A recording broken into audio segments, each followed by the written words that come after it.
Antara iman dan malu ini kayak dua sisi, dua teman yang nggak boleh dipisahkan. Maka apabila salah satunya rufi'a, ya, sudah tidak ada, maka yang lain juga nggak ada. Artinya apa? Kalau iman malu sudah nggak ada, berarti imannya juga nggak ada. Ketika orang sudah tidak malu-malu melakukan sesuatu yang Allah tidak suka, maka kemudian imannya saat itu sedang tidak ada. Bahkan Rasulullah dalam hadis yang lain mengatakan bahwa likulli syai'in khuluqa, segala sesuatu itu ada akhlaknya. Wa khuluqul Islam salah satunya al-haya. Jadi salah satu akhlak Islam yang paling penting itu ternyata al-haya, yaitu budaya malu. Karena apa? Karena dengan malu itu buahnya adalah ifah. Kita bisa menjaga kehormatan kita, marwah kita, integritas kita.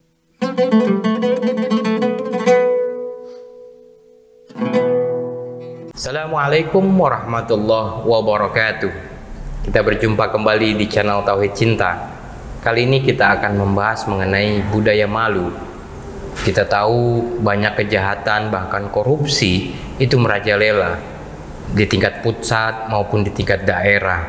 Dan berbagai kejahatan lain berangkat dari hilangnya rasa malu. Padahal Indonesia terkenal dengan budaya yang ramah, juga dengan budaya yang punya rasa malu. Nah, bagaimana Islam melihat budaya malu ini?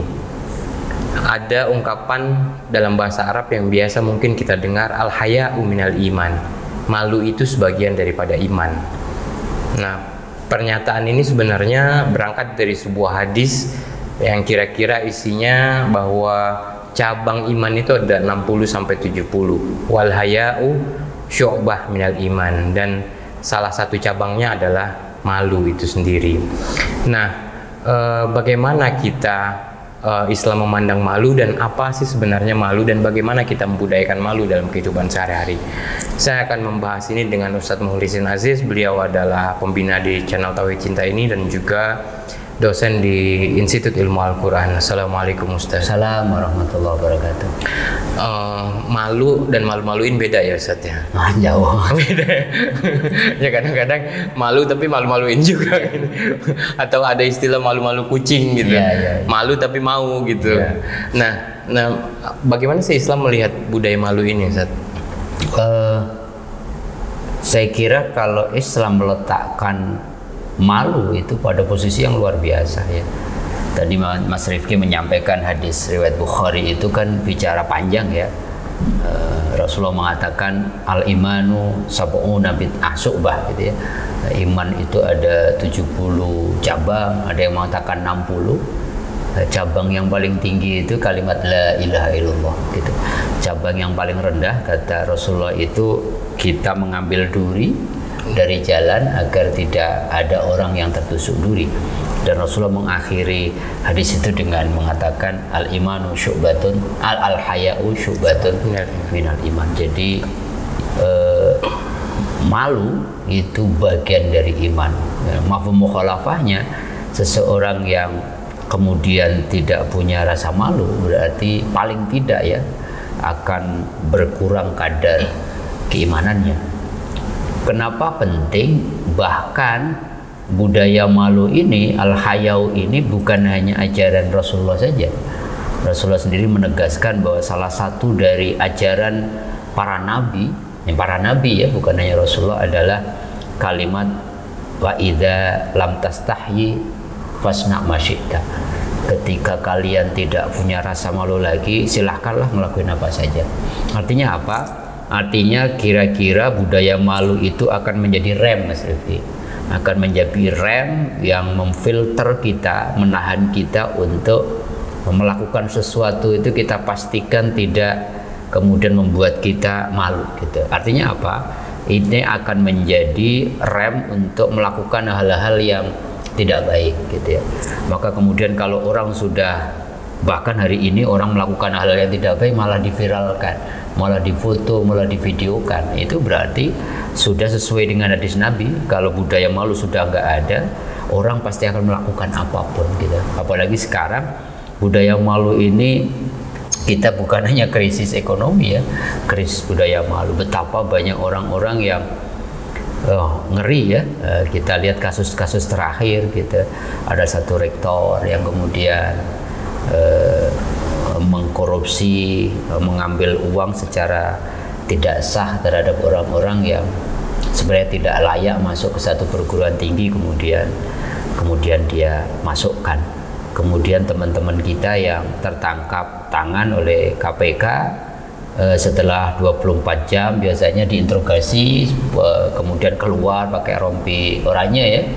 Mestinya kemudian dia malunya luar biasa gitu. Tetapi kadang-kadang di depan kamera dia masih bisa tersenyum dan apa. Di pengadilan pun kadang-kadang udah divonis masih merasa bahwa kemudian tidak apa-apa. Kok budaya ini dulu kecil kita diajarkan budaya malu ini yang luar biasa ya. Bahkan dalam konteks berpakaian saja malu gitu ya kalau kemudian tidak sopan dan sebagainya. Maka kemudian antara malu dan kemaluan itu kenapa kemudian kenapa ya malu sama kemaluan? Ternyata seseorang yang salah satu yang membuat kita malu itu kalau tidak menjaga kemaluan kita. Jadi intinya bahkan Rasulullah dalam banyak hadis mengatakan bahwa antara iman dan malu ini kayak dua sisi, dua teman yang gak boleh dipisahkan. Maka apabila salah satunya rufi'ah ya, sudah tidak ada, maka yang lain juga nggak ada. Artinya apa? Kalau iman malu sudah nggak ada, berarti imannya juga nggak ada. Ketika orang sudah tidak malu-malu melakukan sesuatu yang Allah tidak suka, maka kemudian imannya saat itu sedang tidak ada. Bahkan Rasulullah dalam hadis yang lain mengatakan bahwa likulli syai'in khuluqa, segala sesuatu itu ada akhlaknya. Wa khuluqul Islam salah satunya al-haya. Jadi salah satu akhlak Islam yang paling penting itu ternyata al-haya, yaitu budaya malu. Karena apa? Karena dengan malu itu buahnya adalah ifah. Kita bisa menjaga kehormatan kita, marwah kita, integritas kita. Kenapa sih kita harus menjaga integritas, nama baik? Salah satu yang mendorong adalah budaya malu. Ketika budaya malu sudah tidak ada, maka bahkan tadi saya sampaikan orang bangga ketika melakukan sesuatu yang sejatinya hari ini kita geleng-geleng kepala ya. Ada orang bisa ya, kemudian dengan segalanya kemudian masih banyaklah kasus, kemudian sudah tahu kemudian pasangannya kena kasus masih minta keadilan, itu kan udah malunya nggak ada. Dan banyaklah kasus-kasus yang lain. Artinya apa? Ternyata kata-kata al-haya'u syu'batun minal iman itu luar biasa, bukan sebuah sekedar kata-kata. Itu sabda Rasulullah yang menegaskan betul bahwa ternyata keimanan seseorang itu indikatornya salah satunya adalah masihkah ada rasa malu dalam diri mereka. Tapi kadang-kadang rasa malu itu itu dikontraskan dengan rasa percaya diri. Ya kalau misalkan kita jadi orang pemalu, ya pemalu juga jadi kada sifat gitu ya, bahkan dijadikan sebagai karakter seseorang gitu. Ya dia krisis kepercayaan diri kayak gitu-gitu.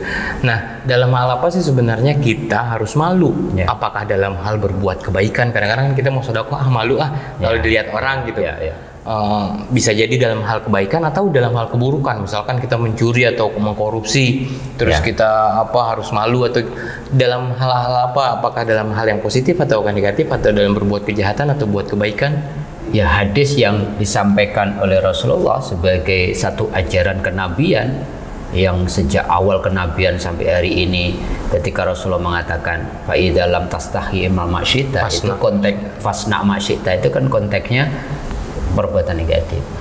Jadi kalau Anda sudah tidak punya rasa malu, silakanlah mau makan, mau terserah, bebas gitu, ibaratnya kan itu. Oleh karenanya para ulama membagi malu di sini itu malu yang berdasarkan syariat. Malu dalam arti menjaga kehormatan dirinya, marwah dirinya untuk tidak melakukan sesuatu yang hina di hadapan Allah, hina di hadapan manusia. Sehingga kemudian menjadi ifah tadi kan buahnya, menjaga kehormatannya, malu untuk berbuat salah, malu untuk korupsi, malu untuk KKN, malu untuk nyerobot antrian, malu untuk masuk jalur busway, malu untuk jalan berlawanan arus dan sebagainya. Itu semuanya positif. Maka Qadhi bin Iyad, seorang sufi, mengatakan tapi ada budaya, ada malu yang tidak disyariatkan. Ketika dengan malu itu kita meninggalkan hak-hak Allah, malu itu meninggalkan hak kita sebagai manusia. Misalkan malu bertanya, sehingga dengan itu kita nggak punya ilmu dalam beribadah, ngawur. Atau malu tadi Mas Rifki sampaikan, malu untuk nuntut ilmu, malu untuk apa? Kalau di budaya malu ini di Kebiau ya, malu untuk menyampaikan pendapat, ya, malu untuk menuntut hak kita. Dan kalau itu bertentangan dengan syariat, budaya malu ini tidak dianjurkan. Tapi malu yang dimaksud oleh Rasulullah, al-haya'u syu'bah, ini malu melakukan hal-hal yang kemudian merendahkan diri kita sebagai hamba Allah. Tentunya dengan itu ifahnya muncul. Kita jaga lisan kita jaga tindak tanduk kita agar jangan sampai kemudian kita hina di hadapan Allah. Artinya apa? Malu melakukan hal-hal yang dilarang, bukan sebaliknya. Malu dalam konteks kemudian disuruh angkat tangan nggak mau, disuruh tampil nggak mau, ya bukan itu. Itu menurut Qadhi bin Iyad, seorang sufi, bukan malu itu yang dimaksudkan oleh. Kalau itu malu-maluin. Kalau itu ya jadinya negatif. Kalau malu-maluin ya tadi fasna masyita itu. Jadi udah kelakuannya malu-maluin gitu. Artinya nggak menjaga rasa malu. Oke, terakhir Ustaz. Ya, membudayakan malu itu kan bagian dari pendidikan karakter, pendidikan akhlak sebenarnya. Dan pendidikan karakter atau pendidikan akhlak ini itu juga harus ada teladan gitu ya. Dan Nabi Muhammad dalam hal ini, Rasulullah, itu teladan kita semua gitu. Dan anak-anak kita juga meneladani kita. Kalau kita melakukan hal yang membuat mereka menirunya, misalkan kita tiba-tiba membentak orang gitu ya atau melakukan hal yang seperti tadi Ustadz bilang gitu, itu akan ditiru sama anak kita ya, dan akhirnya juga menurun, tidak ada rasa malu di anak kita ya. Betul. Saya kira memang benar ya, segala sesuatu itu kan efektif kalau kemudian didakwahkan dengan hal ya, dengan contoh gitu. Maka kemudian kan ada satu hadis yang menurut saya menarik gitu, Rasulullah itu pemalu, bahkan melebihi seorang gadis yang dipingit. Artinya memang Rasulullah itu pemalu dalam arti malu untuk melakukan hal-hal yang tidak pantas. Maka kan kita dianjurkan ya, salah satu adab bertamu sama Rasulullah itu kan nggak boleh sembarangan masuk gitu. Karena jangan sampai kemudian ruang-ruang privat itu kemudian tidak terjaga. Hal kayak gitu kan jelas sekali kan, Qur'annya jelas, hadisnya jelas.